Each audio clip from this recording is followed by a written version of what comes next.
Fokus, action, konsisten. Wah. Nanti ketemunya nyaman.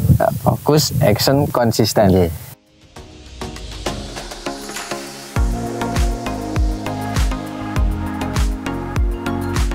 Assalamualaikum warahmatullahi wabarakatuh, sahabat petani semua. Video kali ini kita akan belajar tentang kiat sukses budidaya tanaman cabai merah keriting di dataran rendah, ditanam oleh seorang petani pemula, tetapi alhamdulillah hasilnya sangat luar biasa. Beberapa hal yang telah dilakukan beliau itu alhamdulillah dapat meminimalisir dari serangan hama dan penyakit, kemudian dapat menghasilkan tanaman yang baik secara kualitas dan kuantitasnya. Ingin tahu kiat suksesnya seperti apa? Video lengkapnya setelah yang satu ini.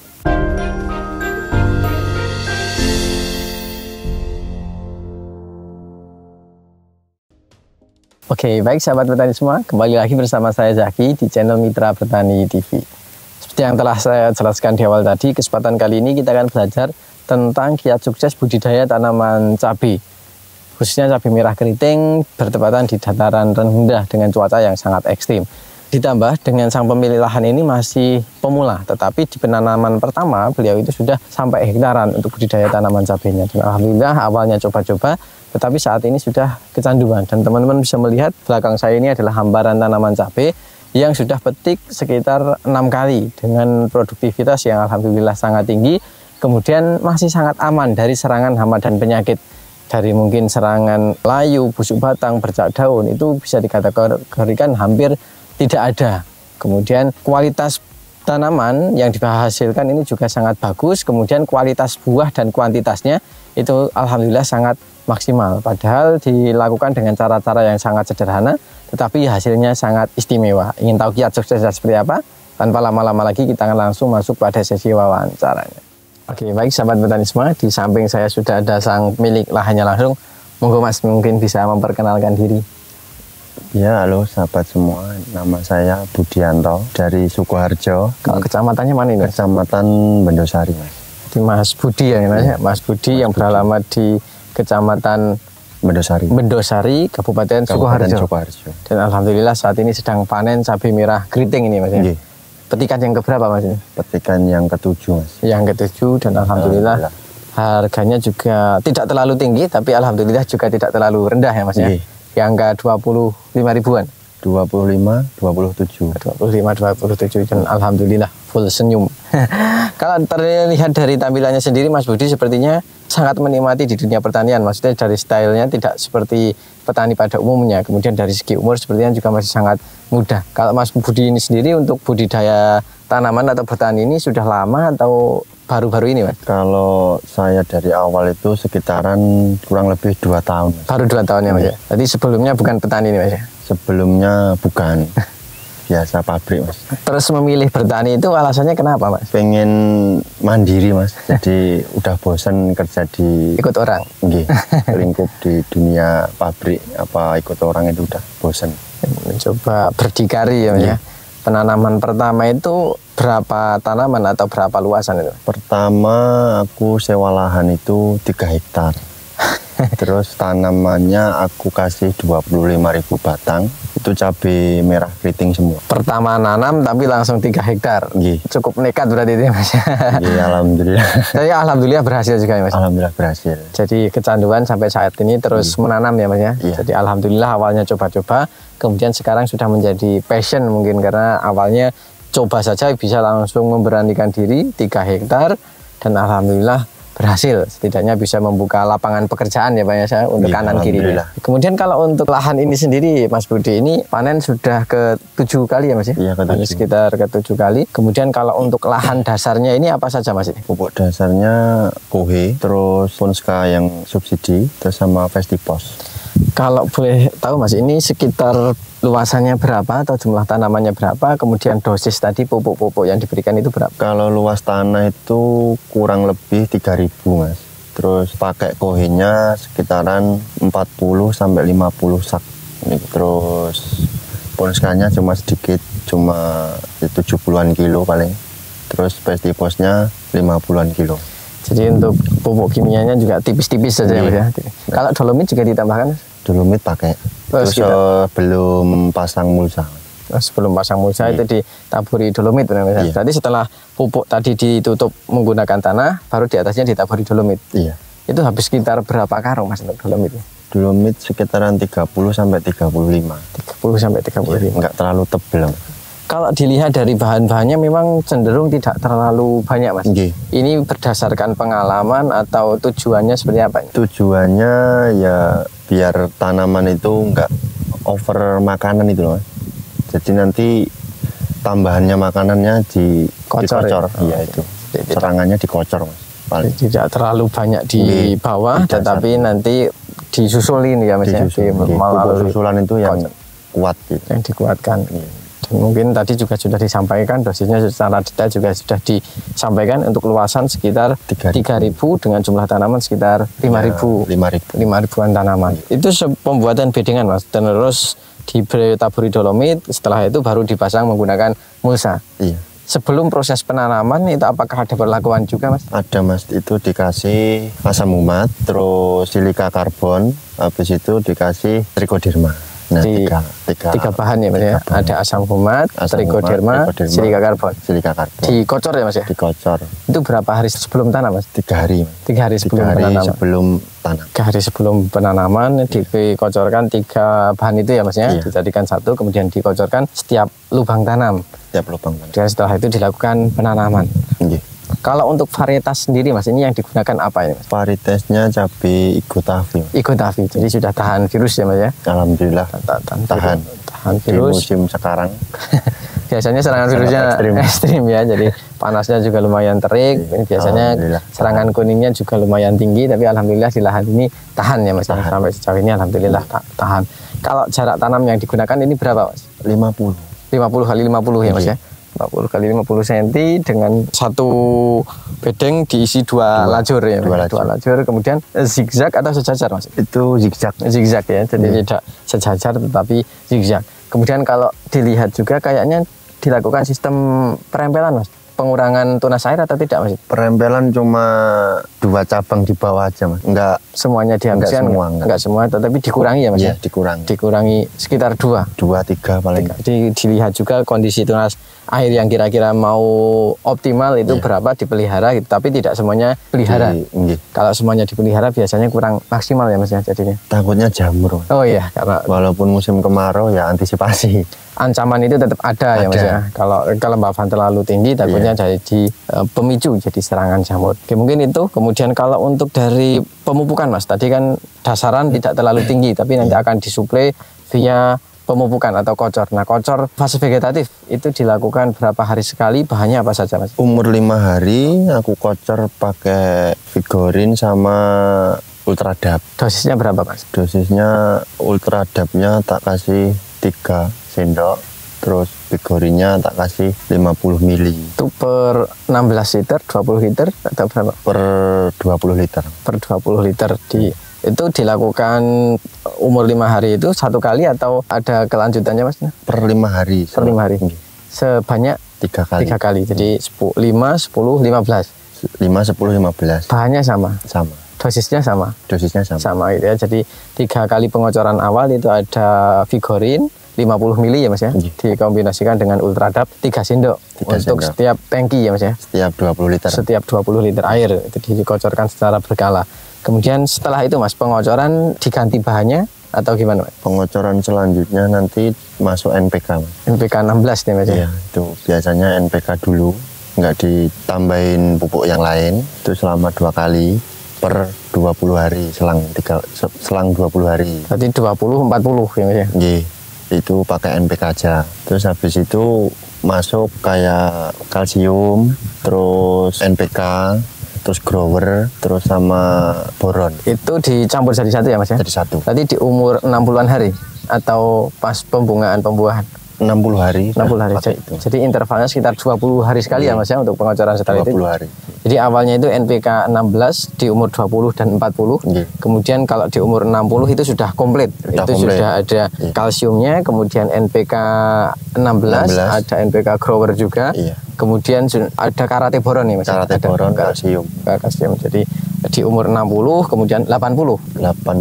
80 dan setelah pemetikan ini juga dikocor juga Mas? Dikocor terus Mas. Bahannya sama ya Mas? Untuk saat ini sama. Sama ya. Kalau dosisnya itu kalau tadi NPK 16 itu sekitar berapa sendok atau ukurannya gimana Mas?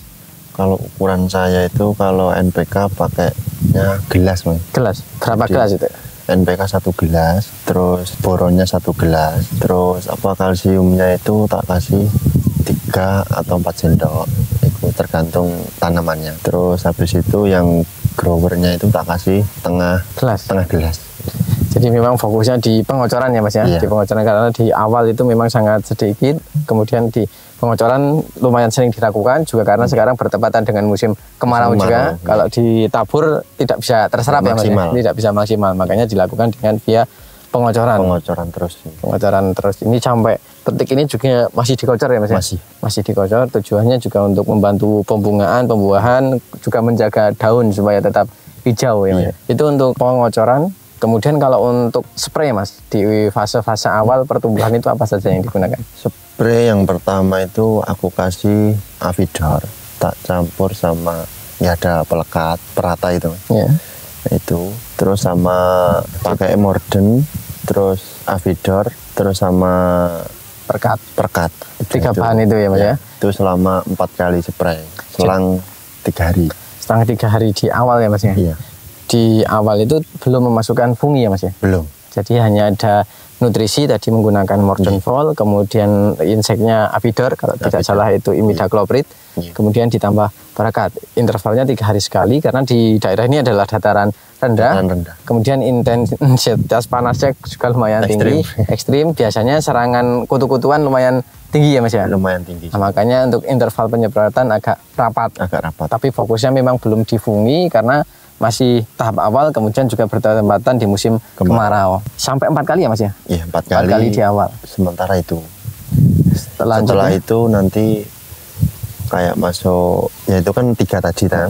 Terus nanti ditambahin kayak fungi itu buat antisipasi aja. Cuma tak kasih 1 sendok itu kan. Terus sama kayak MKP itu kan masuk juga. Itu di awal atau ketika sudah mulai bunga-buahan? Kalau NKP itu udah mulai buah.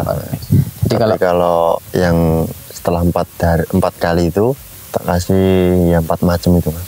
Hanya 4 macam ya Mas ya. Ada nutrisi tadi Morden Vol, kemudian ada Avidor, imidacloprid, kemudian ada fungi, kemudian ada perkat. Nah, di awal-awal hanya itu, kemudian ketika memasuki fase pembungaan pembuahan baru ditambah ya Mas ya. Baru ditambah tadi ada penggunaan nutrisi MKP ya Mas ya. MKP terus tak mix nanti sama Kalinet. Itu di mix di selang-seling. Selang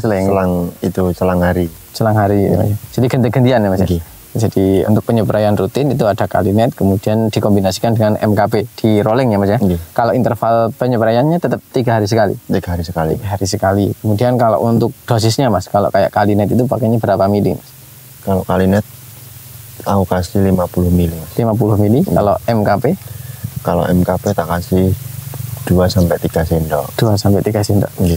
Dari pemanfaatan nutrisi tersebut Mas, dampaknya di tanaman itu apa? Kalau di Kalinet sendiri bikin buah itu berbobot Mas. Warnanya itu merah mengkilat gitu Mas. Itu sama bikin cabai itu besar-besar gitu. Kepadatan kepadatan itu. Diameternya besar, kemudian tingkat kepadatannya juga lebih padat.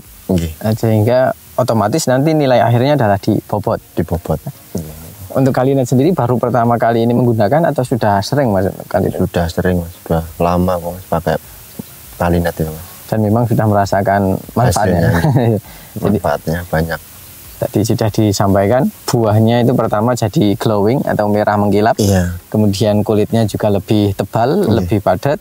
Kemudian diameternya juga bisa lebih besar. Otomatis bobotnya akan lebih berbobot. Dan alhamdulillah tingkat keberhasilan bunga menjadi buah juga lumayan tinggi Mas. Alhamdulillah ini Mas jadi semua buahnya, alhamdulillah. Dan ini sudah petikan ke-7 tapi posisi buahnya masih sangat banyak. Ini alhamdulillah, tentunya disuplai dengan nutrisi yang cukup karena tadi di awal juga dasarnya tidak terlalu banyak tapi lebih mengandalkan di via penyepraian ya Mas ya. Penyepraian dan pengocoran. Jadi kombinasi atas dan bawah. Kalau sebagai gambaran Mas Budi, ini kan saat ini sedang petik, kemudian terakhir pemetikan itu dapat sekitar berapa kilo Mas? Kalau petikan ke-6 itu kemarin dapat 1,5 kuintal. 1,5 kuintal di harga? Di harga 25. 25, jadi tinggal mengalihkan ya. Okay. Itu adalah manisnya ya Mas ya. Yeah. Manisnya sebagai penyemangat. Okay. Ternyata dengan bertani pun juga kita bisa lumayan lah secara dari segi penghasilan. Ini petiknya sekitar berapa hari sekali Mas ini? 3 hari sekali. 3 hari sekali. Nah 3 hari sekali tinggal dikalikan, berarti itu kalau 1 minggu dapatnya berapa? Yeah. Itu manisnya. Tentunya ada proses yang juga telah dilalui ya Mas ya. Yeah. Tapi sampai sejauh ini budidaya tanaman cabai ini sudah bisa menikmati Mas. Kalau awalnya kan baru hanya coba-coba. Kalau sekarang ini sudah bisa benar-benar menikmati apa? Sudah menyatu Mas. Sudah menyatu. Sudah menyatu kayak sama cabai, kayak udah gimana ya? Kayak lihat cabai sehari itu kayak udah kayak refreshing gitu. Kalau nggak ketemu kangen. Jadi setiap hari ya tetap ke lahan, ngecek gitu. Dan benar-benar jadi sudah menikmati ya Mas ya tentang berarti tidak lagi takut dengan panas kayak itu enggak ya Mas? Enggak takut panas, itu enggak, bukan alasan Mas. Sudah nyaman. Sudah nyaman. Iya. Dan ini juga sudah bertambah ya Mas ya, kalau nanam bukan hanya di sini saja Mas ya. Iya. Jadi sudah di beberapa tempat, alhamdulillah beliau sudah menemukan kenyamanan. Mungkin salah satu kunci dalam budidaya tanaman cabai adalah nyaman dulu ya Mas ya. Fokus, action, konsisten. Nanti ketemunya nyaman.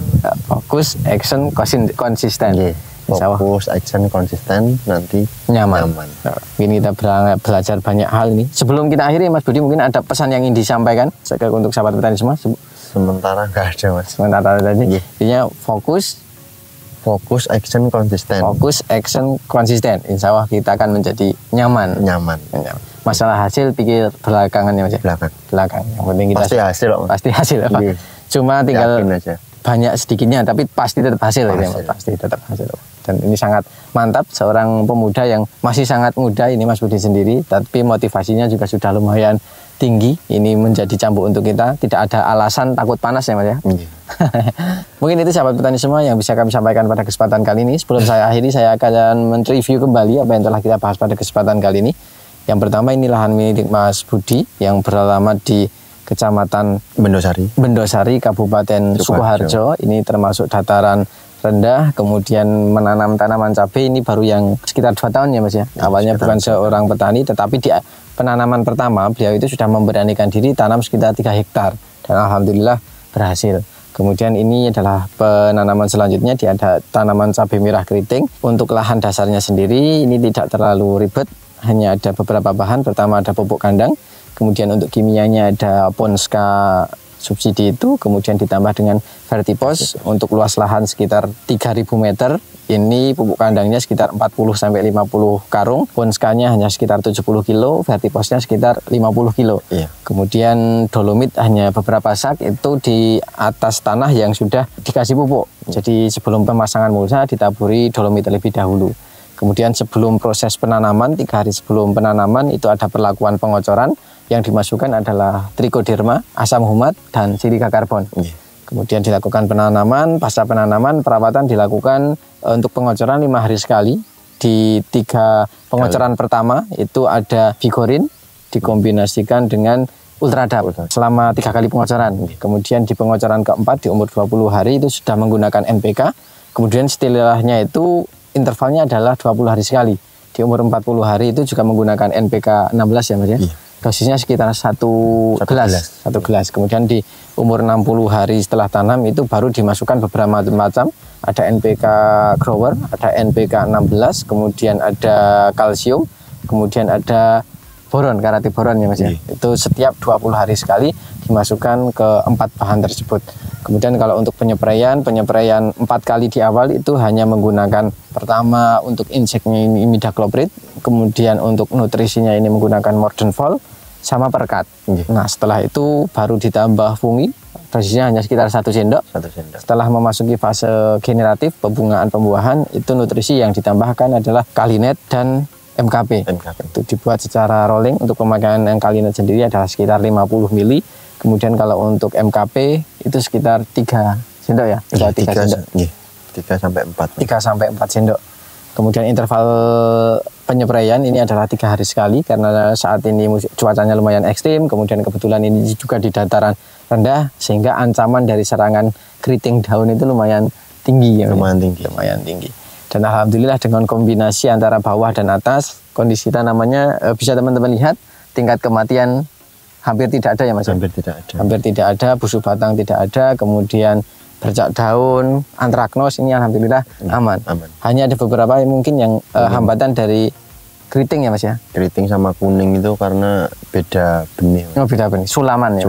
Beda sulaman. Kemudian yang keriting daun itu ada di beberapa titik tapi tidak terlalu mendominasi dan saat ini sedang proses pemulihan. Tapi pada dasarnya hasilnya alhamdulillah sangat maksimal, kualitas tanaman cenderung seragam, standar. Kemudian kalau untuk buah yang dihasilkan, buahnya lebat, kerontokan dapat diminimalisir, kualitas buahnya ini juga bukan main. Jadi diameternya lumayan besar, kemudian padat, warna merahnya juga menyala, kemudian di bobot akhirnya lebih berbobot.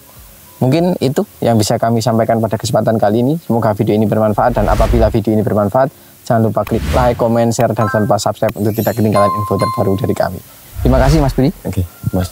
Siap. Terima kasih sahabat petani semua. Salam mitra petani Indonesia. Wassalamualaikum warahmatullahi wabarakatuh. Dan sampai jumpa di video kami selanjutnya.